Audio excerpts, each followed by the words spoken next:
Gente, boa noite. Boa noite.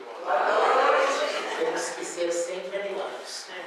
Eu sempre abro todas as minhas palestras, em todas as casas que eu vou, com isso.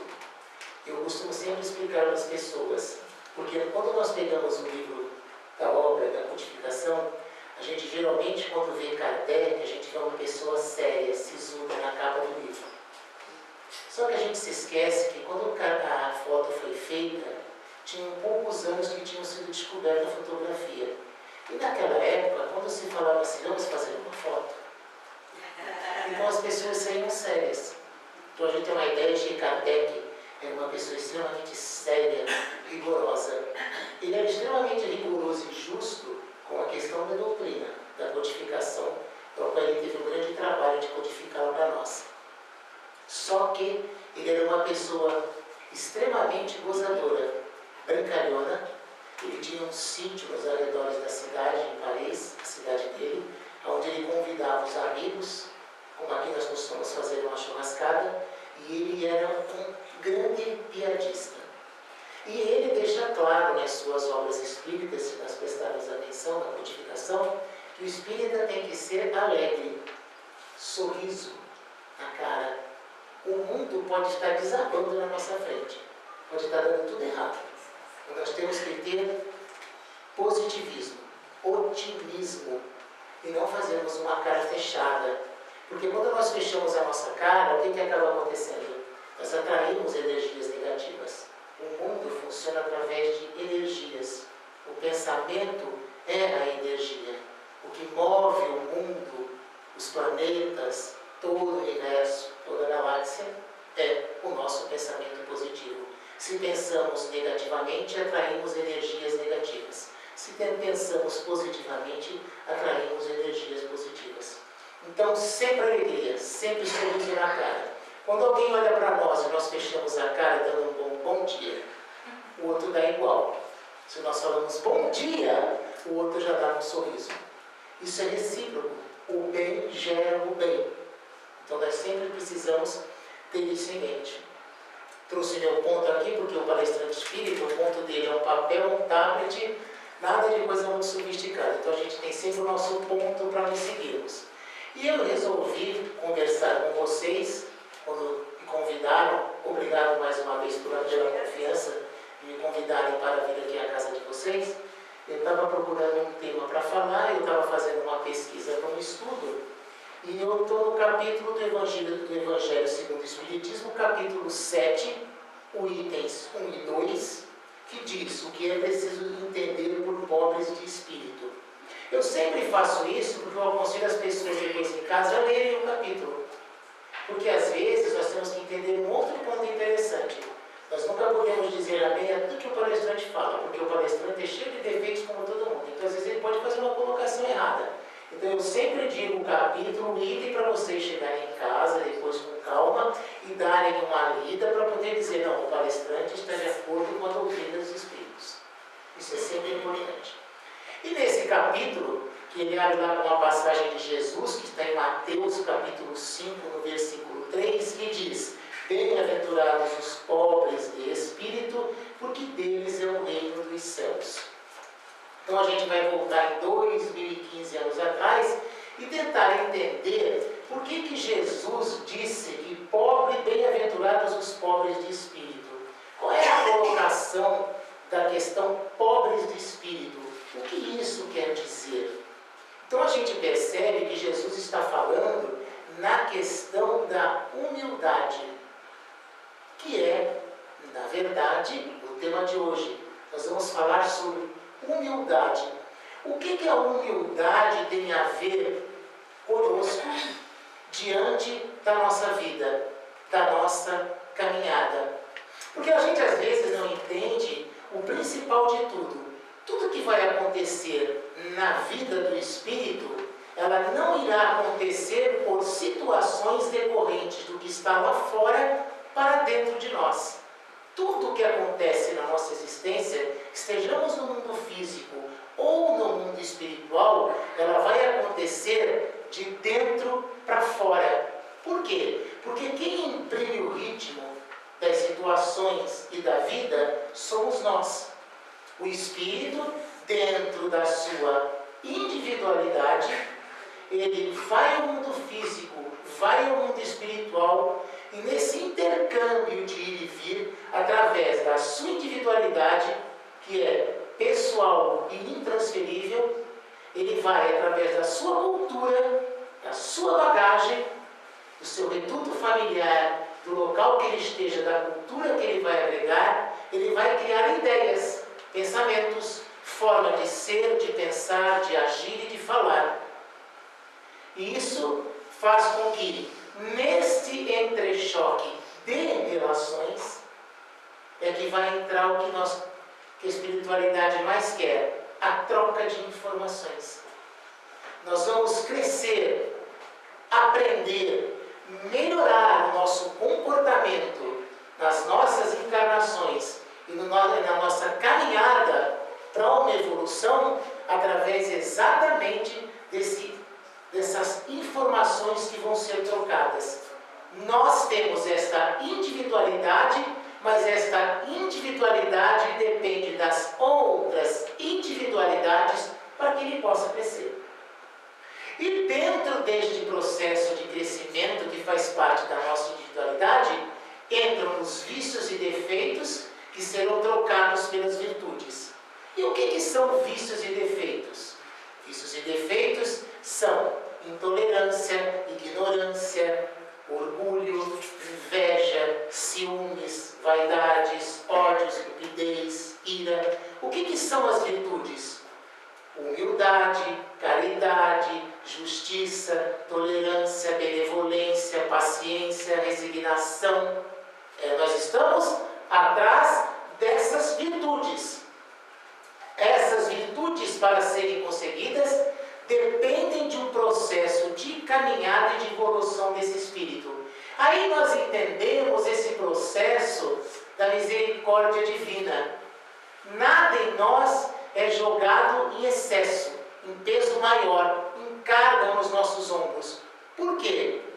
Nós precisamos, nesse processo de ir e vir encarnando, que é, na verdade, doses homeopáticas, porque 70 anos, que é a média de vida do ser no mundo físico, é uma rápida velocidade para a eternidade do espírito. Passa muito rápido.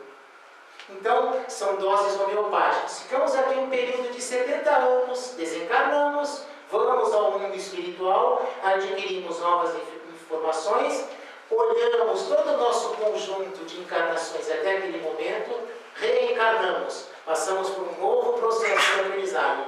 E através dessas informações em doses pequenas, é que nós vamos conseguir trabalhar esse processo. E o que é mais interessante, nós ainda não conseguimos trabalhar esse processo de uma forma melhor. Nós falhamos muito. Nós entramos muito na questão do desespero, do egoísmo, da nossa vaidade pessoal. Então nós temos uma dificuldade de trabalhar este processo em nós. Então quando a gente fala assim, hoje eu vou falar sobre humildade, é uma das virtudes. Nós temos que entender que Jesus deixou bem claro: amar a Deus sobre todas as coisas e amar ao próximo como a si mesmo. Ter humildade para o próximo como a si mesmo. Ter paciência para o próximo como para si mesmo. Todas as virtudes estão encaixadas dentro deste mesmo processo que ele usou do amar. Por isso que eu falei para vocês no início. A mudança do espírito não está fora, está dentro. Um exemplo bem simples. Como eu, por exemplo, ou nós, que é mais importante, podemos falar de paciência se nós não a temos uma total e complexa. Então, às vezes, nós pegamos alguém gritando com o outro, dizendo para ele ter paciência, que se ele tivesse paciência, ele tinha feito aquilo de uma maneira melhor. Aí a pessoa vira, ele pega aquilo e grita com o outro e não tem paciência nenhuma. Nós somos teóricos nas nossas virtudes. Nós temos momentos de paciência, nós temos momentos de tolerância, nós temos momentos de fraternidade. Nós não caminhamos em linha reta, nós somos oscilantes na nossa caminhada. Um exemplo simples que eu adoro. Nós levantamos de manhã, está tudo maravilhoso, está tudo muito bom. Alguém bate na nossa porta, vem nos pedir um prato de comida. Nós servimos. Se no dia seguinte nós acordarmos de mau humor, irritados, e a pessoa bater na nossa porta, nós não damos.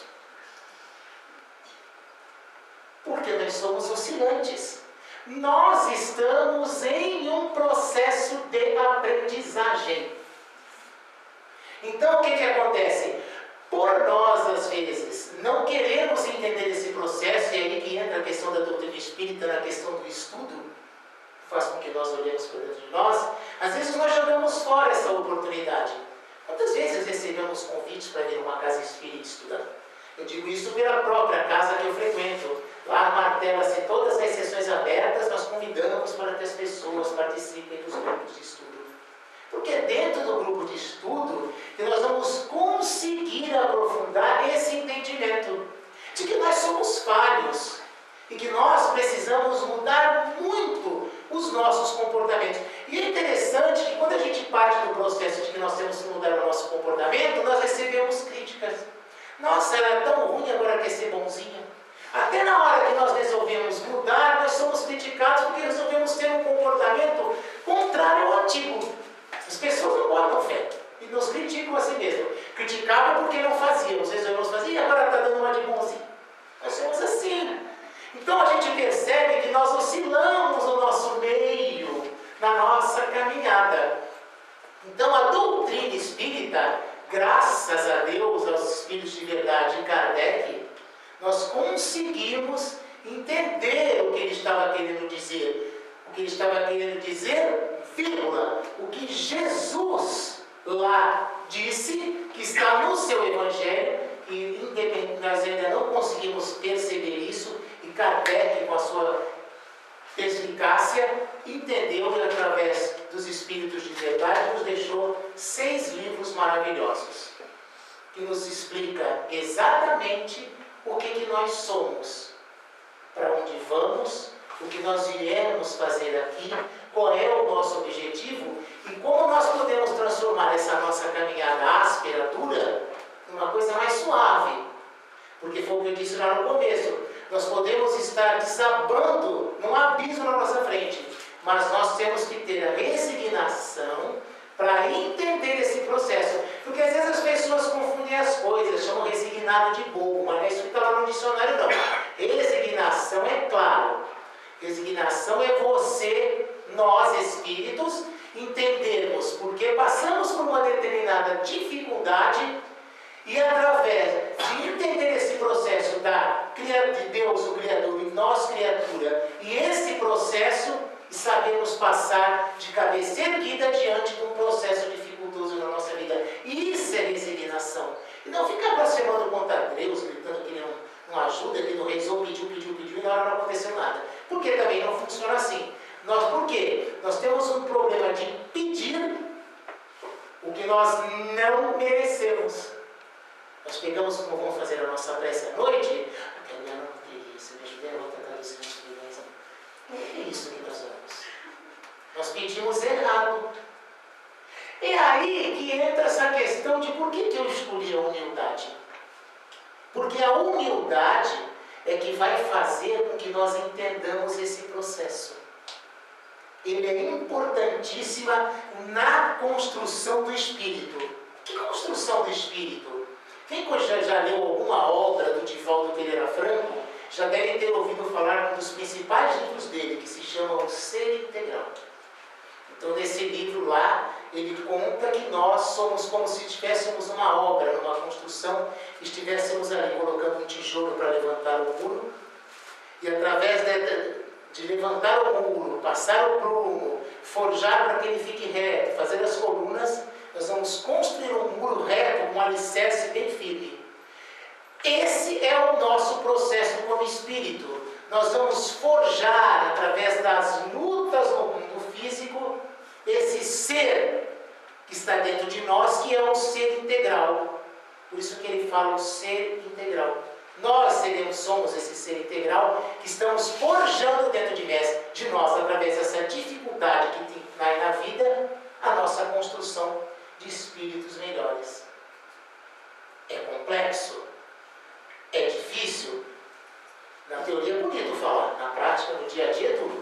pisar no nosso pé, nós demos uma topada, acabou tudo. Um exemplo bonito disso é nós estamos dentro de um ônibus e alguém pisar no nosso pé. A gente derrete o outro no olhar. A gente às vezes atende no telefone, está me olhando assim por quê? Nós somos assim no nosso dia a dia. Nós deveríamos agir como bombeiros, mas a gente gosta de ver o circo pegar fogo. Eu tenho um exemplo de um amigo meu que ele conta. Ele estava no serviço dele, o chefe chegou gritando com ele, e o chefe gritou e... Daqui a pouco, meia hora depois, o chefe... foi mal, não sei o quê. Por quê? Quando o chefe gritou, se ele rebate com a mesma voz alta, é aí que acontece a violência no trânsito. As brigas de trânsito é porque o primeiro já desce do carro gritando e o segundo já desce gritando também para afrontar. Nós não sabemos apagar o fogo, como dizia Chico Xavier, nós não conseguimos ser bombeiros. Por quê? Nós oscilamos. Nós temos momentos bons e momentos ruins. Infelizmente, nos momentos ruins, a gente mete o pé na jaca. Então, nós precisamos entender esse processo. E a humildade, por interessante, por incrível que pareça, dentro da pesquisa e do estudo que eu fiz, ela é uma das virtudes que faz com que o ser, o espírito encarnado, consiga entender melhor este processo dele, espírito, ao se colocar diante de todas as situações. Porque se ele se mantém na posição humilde, ele vai primeiro olhar todo o ambiente à sua volta. Tem gente que é assim. Em todo lugar que ele chega, ele para num canto, se é festa ou qualquer coisa, ele para no canto e fica só observando. Depois que ele observou bastante, ele adentra o ambiente. É humilde, espera ver toda a situação. Isso na questão família, na questão profissional, na questão social. Porque a gente tem que lembrar que nós temos o nosso núcleo familiar, que é o primeiro trabalho nosso, depois o profissional, porque a gente não pode se esquecer que às vezes tem um chefe que persegue a gente. Aquele chefe persegue a gente por quê? Está lá no nosso passado, numa nossa outra encarnação. Os nossos amigos no meio social, com alguns que nós nos relacionamos bem e com outros que nós não nos relacionamos muito bem. Então, este processo de relação afeta todos os núcleos em que nós fazemos parte. Então, a humildade, ela se torna importante nisso. Ela é tão importante que Gandhi, perguntado sobre isso, ele tem uma frase muito interessante. Ele diz que o dinheiro faz homens ricos, o conhecimento faz homens sábios, e a humildade é que faz grandes homens. Porque a gente tem uma confusão na nossa vida do que é conhecimento e do que é sabedoria. Humildade está encaixada dentro do contexto sabedoria. Nós podemos conhecer, nos formarmos em determinadas áreas, fazermos cursos, aprendermos várias culturas, ler bastante livros. Mas nós podemos ter a posse de todo esse conhecimento dentro da nossa cabeça e nós não termos a sabedoria de jogarmos isso para o externo. E é quando nós nos complicamos. Então a gente percebe que a humildade, nesse ponto, é que vai dar o start, vai ser o gatilho. Porque se você é humilde o suficiente para reconhecer este processo, você vai processá-lo dentro de você e de forma humilde vai saber como deslocar isso para todas as pessoas que estão à sua volta. Então lá no Evangelho, quando ele coloca a frase de Jesus por Mateus, ele está lá explicando uma coisa muito interessante, que vai de encontro a tudo isso que eu falei aqui para vocês. Deus, o Criador, no seu gesto mais puro de amor, criou bilhões, trilhões de galáxias, de planetas, criou o universo inteiro, e dentro do planeta em que nós estamos agora, Terra, ele colocou tudo que era necessário para a nossa subsistência e colocou o único ser pensante da sua criação, nós, os espíritos, dentro deste desse conjunto da obra da criação, deu-lhe o livre-arbítrio e, por ser o único ser inteligente deste processo, pensa, portanto, se locomove sozinho porque sabe pensar, tem atitude. Por uma grande ironia do destino, como está lá no capítulo, ele tem a capacidade de não ter humildade nenhuma e se revoltar contra Deus e dizer que Deus não existe. Que é um processo interessante. A providência divina não interfere pelo fato dele não acreditar naquilo que o criou. Ele tem ideias, teorias mirabolantes para dizer como todo esse processo do universo, dos seres vivos, se locomovem dentro do mundo, da natureza, mas ele não aceita Deus. Então ele não tem humildade suficiente para entender esse processo. Que é, que nós sabemos, uma corrente filosófica que existe no mundo de pessoas que não acreditam em Deus. E é interessante isso, porque Albert Einstein, quando eu li a sua biografia, ele não acreditava em Deus. Então, a sua busca como cientista desesperado, que era porque ele não acreditava em Deus, ele queria saber como todo esse processo funcionava na criação do mundo.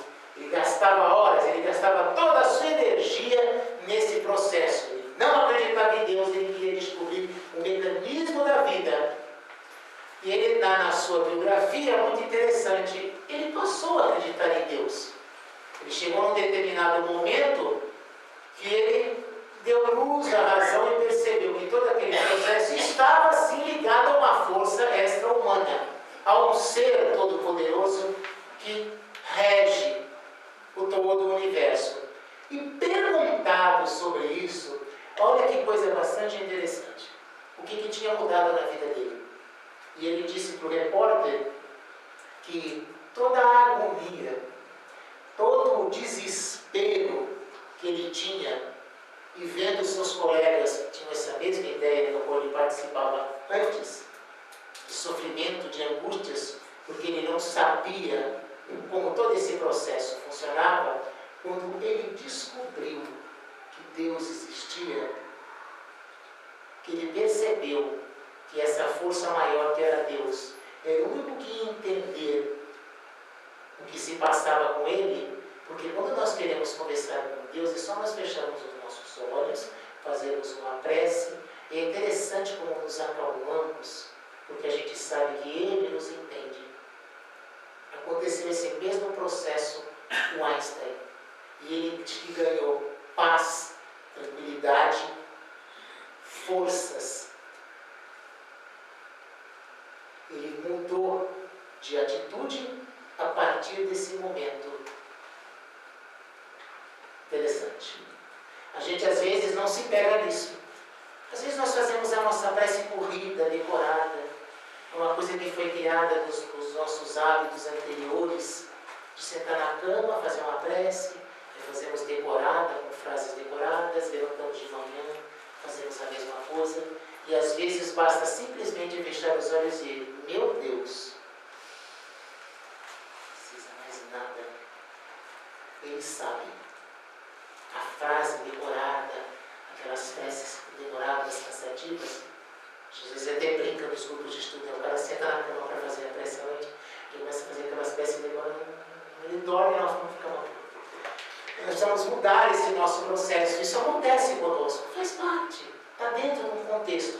Mas nós que estamos dentro da doutrina espírita e estamos buscando um conhecimento, é bom a gente começar a rever os nossos conceitos sobre essa possibilidade.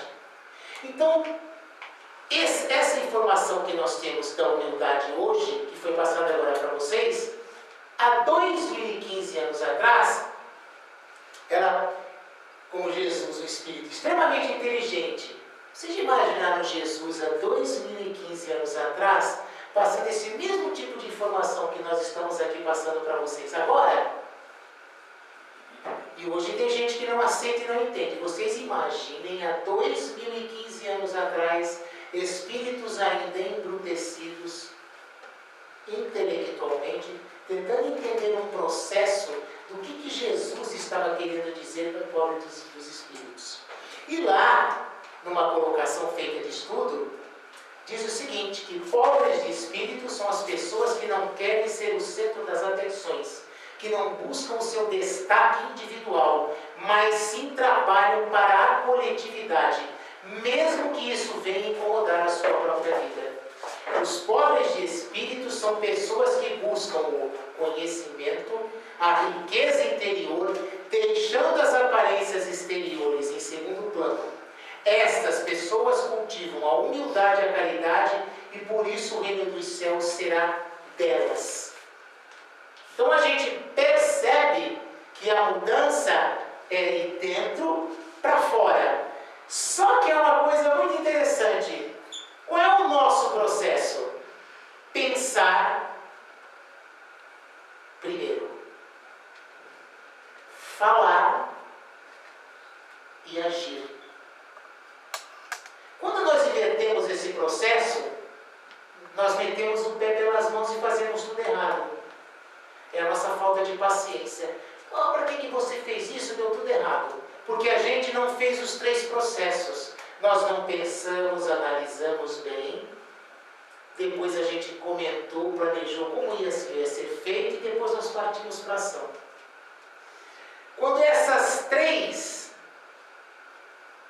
não estão em conformidade com o nosso processo humildade, vai dar errado. Por quê? A questão do verniz social. Quem de nós aqui não conhece? Boa noite. Fala macio, baixo. Aí sai da casa espírita, grita, fala com todo mundo, é arrogante. Ele faça o que eu falo, mas não faça o que eu faço. Esse é o processo. Nós temos que ser humildes nos 3 processos. Mas às vezes nós pensamos orgulhosamente, falamos humildemente, gesticulamos humildemente. E isso é muito interessante, porque entra inclusive no nosso processo visual. Nos vestimos errado nos locais errados. Fazemos isso. Falamos o que não devíamos em determinados lugares em que aquele assunto não fazia parte daquele contexto.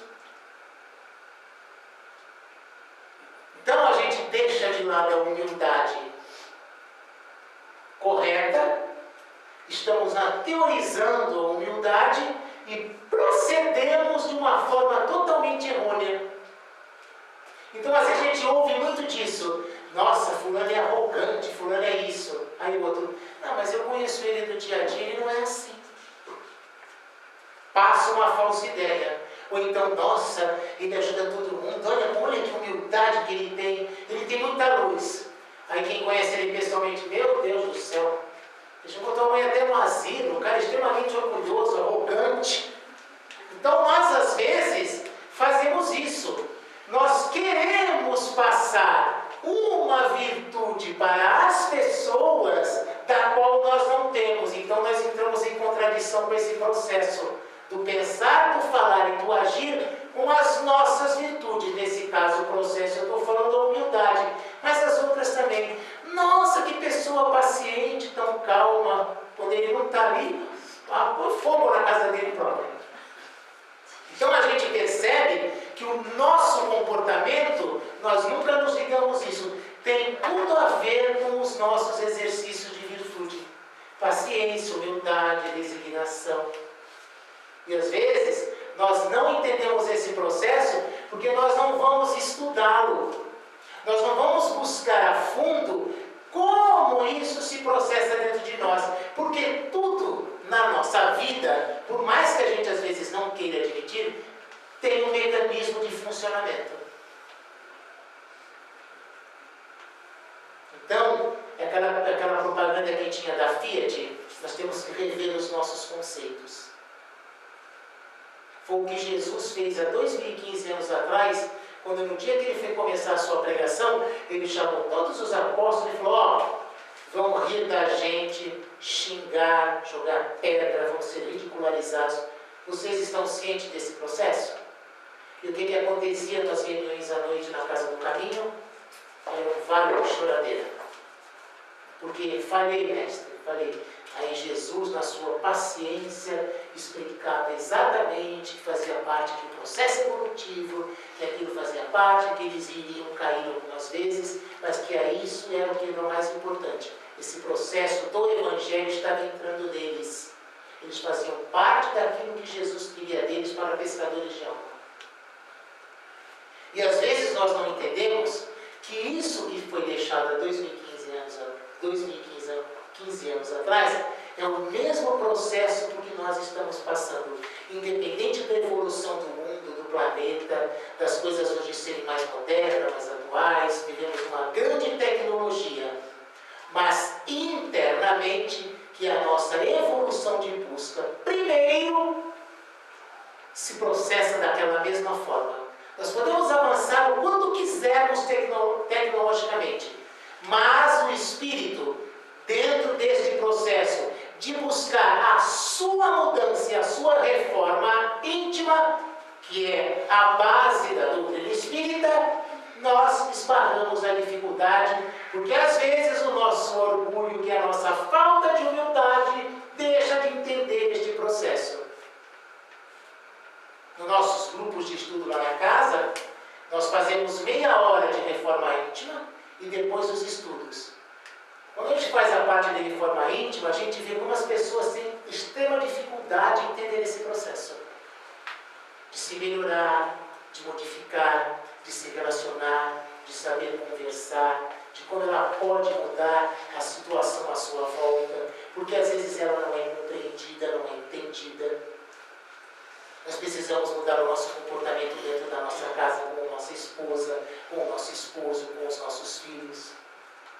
Às vezes o nosso filho quer conversar conosco, nós não temos paciência, humildade nenhuma para entender que é agora que ele quer falar conosco. Então a gente tem que parar o que está fazendo e ir lá conversar com ele, porque se a gente não conversar com ele naquele momento, ele vai conversar com o traficante lá na rua.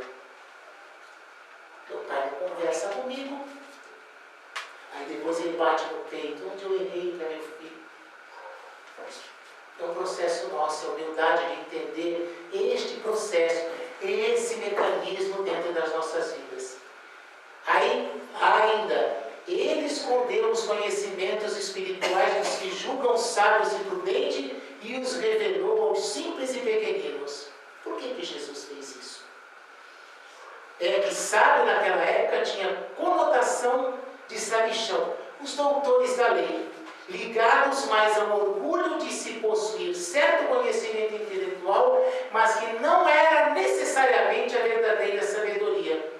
Só tomamos posse do conhecimento intelectual quando nos posicionamos com humildade perante a vida e as leis que elas regem. Os doutores da lei passavam o tempo todo dizendo: nossa, Jesus fala as coisas que estão na lei.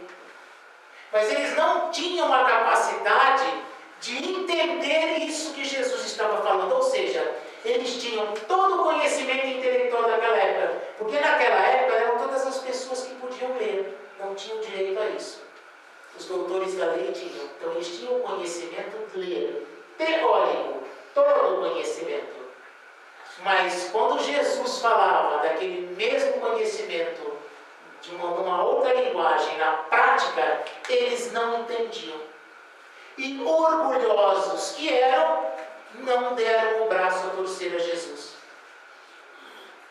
Então a gente percebe que a postura da humildade é que faz parte de tudo isso. Nossa visão da vida que nos rodeia deve ser reavaliada, e para isso precisamos cultivar dentro de nós a humildade. Vocês querem ver uma coisa interessantíssima? Estamos passando por um processo de doença. Cirurgia, quimioterapia, radioterapia, laboratório toda hora fazendo exame, fura de agulha, fura da linha. E nós não temos humildade nenhuma para entender esse processo de doença em nós. E às vezes somos mal educados com quem cuida da gente. Estou cheio de vezes no hospital. O paciente na cama sente uma grossura, de uma estupidez com quem está cuidando dele. Nós não temos a humildade suficiente para parar, analisar criatura diante do Criador, entender que aquela doença faz parte de um processo de regeneração, de depuração do seu espírito, que ele deveria ter um mínimo de paciência, de entendimento sobre esse processo dessa doença, para não sofrer menos. Porque além da dor física de todo o processo da doença, ele gera mágoa, sentimentos de dor na alma, que vão doer muito mais, porque ele está revoltado, ele está brigado com Deus naquele momento. Uma amiga minha médica, cuida de pacientes terminais de câncer, fala: Sérgio, quando ele recebe a notícia, por exemplo, do câncer, que ele não aceita, ele se machuca, ele se tortura, machuca e tortura as pessoas que estão à sua volta. Quando ele aceita a doença, ele faz essa avaliação, que ele se acalma, ele cai no choro, ele pede desculpa para todo mundo, porque aí ele consegue entender isso. E esse processo às vezes demora, pela simples falta de não conhecer esse processo da humildade, de mudança de comportamento, de reavaliação, de nova postura. Nós temos o maior exemplo de nova postura na nossa vida: Paulo e Estevão. Na estrada de Damasco, quando Jesus disse: Paulo, Paulo, por que me persegues? Paulo viveu 45 anos da sua vida atacando os cristãos, pelo conhecimento que ele tinha. Quando ele entendeu o conhecimento de Jesus, que era o mesmo da lei, mas de outra forma, e ele mudou o seu comportamento e durou mais uns 20 anos, isso é o que é o mais importante. Não interessa para a espiritualidade se ele durante 45 anos perseguiu os cristãos. Para a espiritualidade, para a providência divina, para a espiritualidade superior, só vai interessar os últimos 20 anos. Por quê? Porque houve essa mudança do ser integral. Ele forjou, ele mudou o seu espírito para uma nova visão, um novo comportamento. Para a espiritualidade, só importa isso. A nossa mudança real e sincera, não a de fachada. Isso não interessa. Isso é verniz social. Tem que ser uma mudança real. A nossa proposta de vida, baseada dentro da doutrina espírita, das 6 obras básicas da codificação, e do que escreveu Chico, do que escreveu Divaldo Pereira Franco, é mudança de comportamento, mudança de atitude diante da nossa vida. Aí, um escritor chamado Ney Prieto Pérez escreveu um livro chamado Manual Prático do Espírita. Ele pegou o Evangelho, as principais passagens do Evangelho, pegou a proposta do que estava no Evangelho de Jesus e montou um manual sobre todos os vícios e defeitos que nós temos, sobre todas as virtudes, e fez um passo a passo lá. Esse livro, quando foi lançado, sumiu das prateleiras. Todo espírita que eu conheço tem. É interessante que de vez em quando a gente vai lá dar uma leitura assim, uma puxada de orelha, porque a gente às vezes percebe que é. E nesse livro, ele coloca quais as coisas que nós podemos mudar no nosso comportamento. O livro vem até com o calendário do mês, você vai marcando, vai fazendo um cronograma para saber se você está melhorando. Só que nós temos que entender que ele deixa bem claro lá no prefácio do livro que, segue isso daqui que você aumenta no muda de escala evolutiva. Não é assim que funciona. Por quê? Nós somos espíritos em processo de aprendizagem e de amadurecimento. Aquilo que pode fazer de entendimento para mim, eu posso pegar algo, seguir aquele roteiro e, por exemplo, em 12 meses eu mudo o meu comportamento. Vou lá fazer também. Passou 12 meses e ele não mudou nada. Nós temos que entender que, ao ler qualquer coisa que vai te ensinar um processo educativo, porque nós estamos num processo de autoeducação, ela só vai dar resultado se nós tivermos a capacidade de entender que você vai se modificar de acordo com o seu amadurecimento, de acordo com o seu entendimento. Se você não entender isso, não dá certo. Nasci assim, vou morrer assim. Nós não vamos a lugar nenhum. Então, 6 itens são importantes. Eu vou passar para vocês. Como transformar o orgulho que tanto predomina em todas as nossas atitudes para buscarmos o processo da humildade. Então ele coloca lá, quando estivermos nos dando muito valor pelo que possuímos, financeiramente, pela posição social, pelo cargo que ocupamos. Nossa, eu sou bom mesmo. Nossa, eu tenho um bom de emprego, ganho muito. Posição social. Se nós estivermos dando muito valor a esse processo, nós vamos estar muito longe, nos afastando muito desse processo da questão humildade. Porque isso faz parte do nosso processo. Tudo que está aqui faz parte do nosso processo de vida. Lógico, nós precisamos trabalhar, nós precisamos assistir, nós precisamos comer. Mas tudo aquilo que entra no abuso e no excesso, porque existe o caminho da omissão, existe o caminho do abuso e do excesso, e existe o caminho do meio termo, do bom senso. Quando nós entendermos que a nossa vida pessoal e a nossa vida profissional se misturou, stop! Aprendi num grupo de dinâmica sobre isso. Quando a tua vida de trabalho interfere no seu lar, pode parar. O teu trabalho não deve ir para casa. Nós temos que aprender a separar as coisas. E quando nós entramos nesse processo de só querer ganhar o dinheiro, nós relegamos a família em segundo plano. E é aí que nós quebramos a cara. E aí, para fazer um processo de arrumar, é muito complexo. Dentro da casa espírita que eu frequento, um senhor apareceu lá para passar por entrevista. Depois de um tempo que ele estava lá na casa, ele me chamou do lado para conversar comigo. Falei, como é que você está? Legal, Sérgio. Ele começou a me contar. Olha que interessante. Ele entrou nesse processo de trabalho porque ele queria ganhar mais dinheiro. Aí o que acontecia? Quando ele chegava em casa, ele se tocou sobre isso. Foi à casa espírita, começou a frequentar. Primeira providência que ele fez, ele reduziu a sua hora de trabalho. A segunda, na hora que sentava na mesa para comer nas refeições, televisão, celular, iPhone, fora. Tudo fora. Na hora de comer, é hora de silêncio. Aí todo mundo sentava na mesa e conversava. Ele trouxe seu filho de volta para ele. Ele conseguiu puxar a mulher de volta para ele. Porque às vezes nós nos esquecemos que não come na cozinha, na sala, vendo televisão, no quarto, escutando música. Isso é péssimo. Faz um mal, desgasta o nosso organismo. A mesa é para você ficar no silêncio, aproveitar para bater papo com seu filho, com a sua esposa, perguntar como é que foi o dia. E nós estamos perdendo isso. Quando ele falou isso, ele me chamou muita atenção. Ele falou, Sérgio, eu trouxe a minha família de volta para mim. Nós todos sentamos hoje na mesa conversando. Meu filho hoje me conta tudo. Nós estamos perdendo isso. Isso é o quê? Falta de humildade, é o orgulho. A gente não admite que está errado e não quer fazer o processo de volta. Isso é péssimo.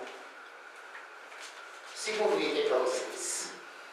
Aceitando com respeito e igualdade as opiniões, ideias, pensamentos e convicções dos que conosco convivem, mesmo que nos contrariem. Nós não somos o dono da verdade. Eu falei lá no começo para vocês, nós estamos aqui trocando informações. Eu cansei de ver gente falar assim, eu vou participar desse trabalho voluntário porque eu vou ajudar aquela pessoa. E quebrava a cara, porque aquele que estava na posição mais difícil é que estava ajudando ele. Porque a gente se esquece que quando nós participamos de qualquer coisa que seja, nós não vamos levar nada, vai ser troca de conhecimento, de experiência. Nós nesta posição e aquele numa posição de dificuldade. É um aprendizado para os dois, não é para um só. É muita presunção nossa, arrogância, achar que nós estamos lá. Estamos nada. Nós estamos, pelo contrário, nos melhorando. Porque todo mundo que participa de trabalho voluntário é 100% falar a mesma coisa. Quando eu saio de lá, paz de espírito, consciência tranquila. E às vezes a gente não entende isso.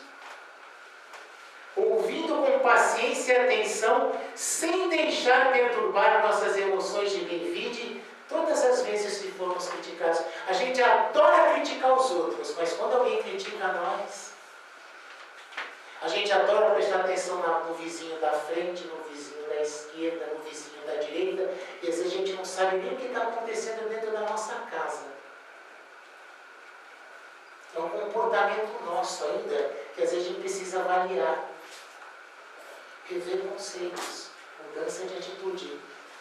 Evitando o menosprezo a quem quer que seja, por maiores que sejam as razões a nosso favor. Nós temos que parar de olhar os outros de cima para baixo, achar que nós estamos com a verdade, que nós somos o tal.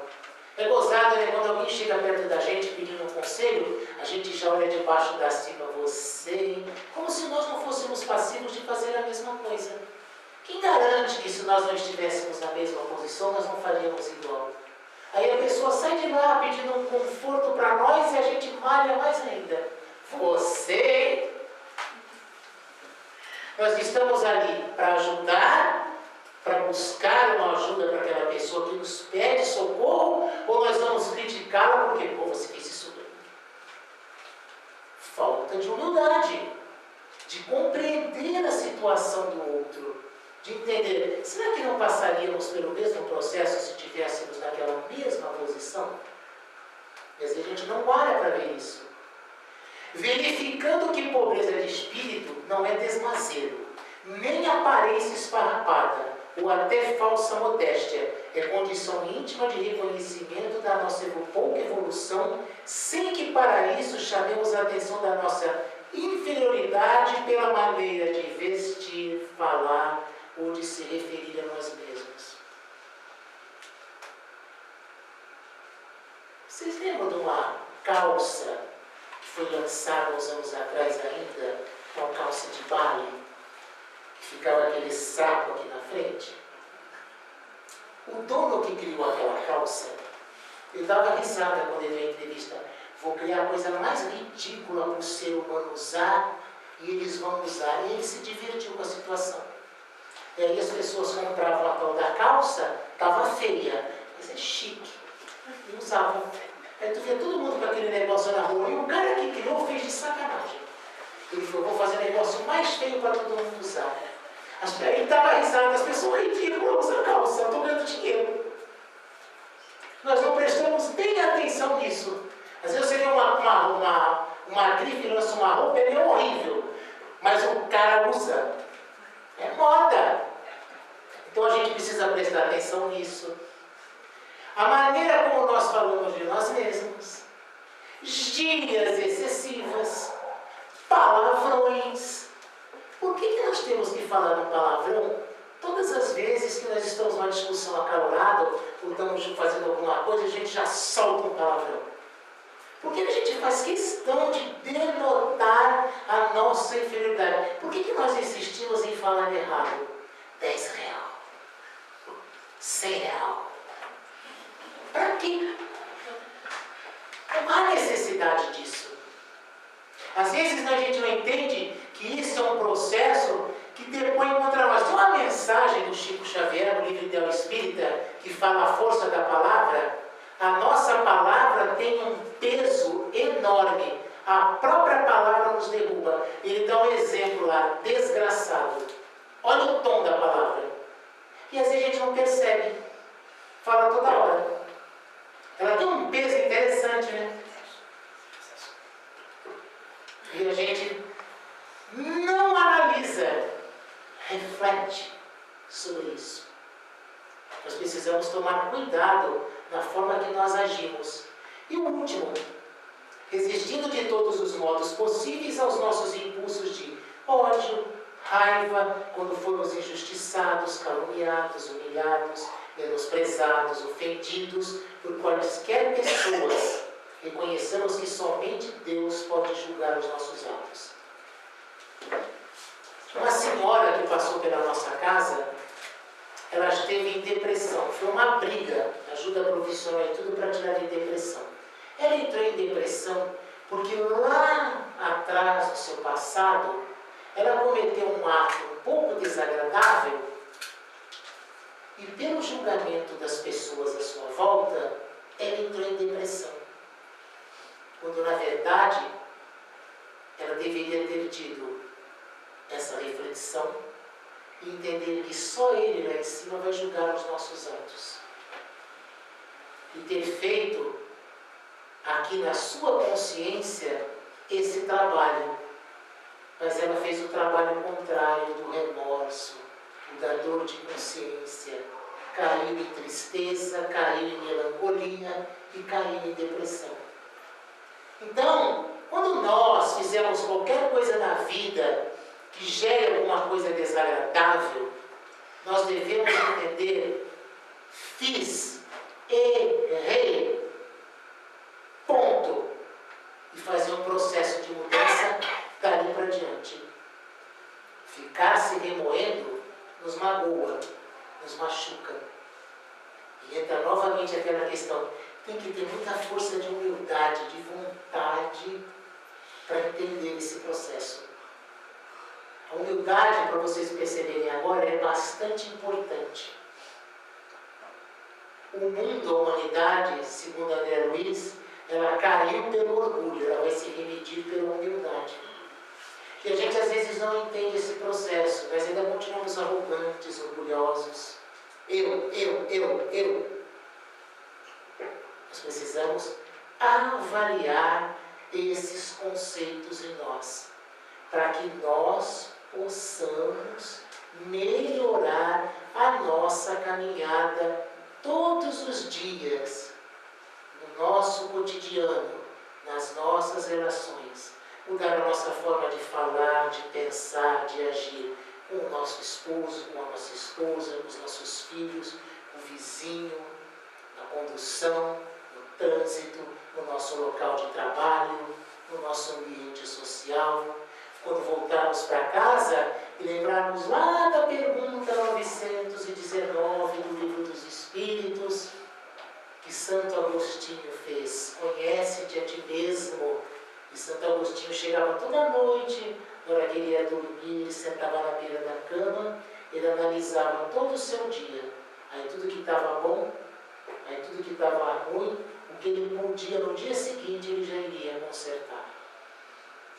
Precisamos aprender a fazer este processo. Qual é o processo? Autoeducativo. De educação nossa. A nossa educação passa primeiro por dentro de nós, porque nós vamos fazer este processo reflexivo. E depois, dentro deste processo reflexivo, nós vamos colocar do lado de fora para usar o outro para nos ajudar dentro dessa troca de informações. Que possamos ter essa ideia dentro de nós. A mudança é nossa, individual, impessoal e intransferível. Para termos um mundo melhor, a mudança parte da individualidade de cada um. Porque a mudança é ética e moral. A moral é do espírito. Quando nós moralmente nos modificamos, moralmente, se todos estiverem dentro desse mesmo processo, a sociedade sofrerá esse processo de mudança. Muito obrigado, gente.